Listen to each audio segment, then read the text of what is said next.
Ակնհայտ է, որ Նիկոլ Փաշինյանը եւ ՔՊ-ն չեն հասկանում, որ Ադրբեջանի պես պետությունը զիջելու դեպքում միայն նոր ագրեսիաներ է հրավիրում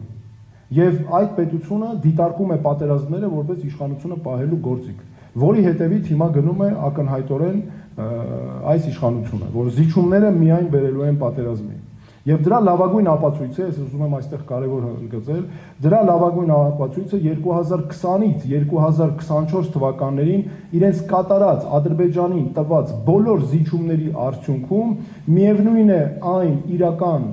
սպառնալիքներ, որ Ադրբեջանը նախատեսել էր 2025 թվականին հարձակվել մարտին, հարձակում գործել Հայաստանի Հանրապետության նկատմամբ։ Մասնավորապես ես ուզում եմ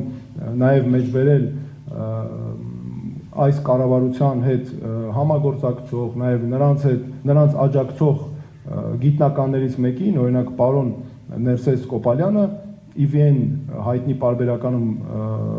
տված հարցազրույցում հատուկ ընդգծել էր, որ մարտի սկզբին Ամերիկայի Միացյալ Նահանգների հետախուզությունը բազմաթիվ, ինչպես նաև պաշտոնյաներ ունեին տվյալներ հիմնավոր, որ Ադրբեջանը պատրաստվում էր հարձակում գործել Հայաստանի Հանրապետության նկատմամբ, մասնավորապես Սյունիքի նկատմամբ։ Բաժանորդագրվեք մեր ալիքին։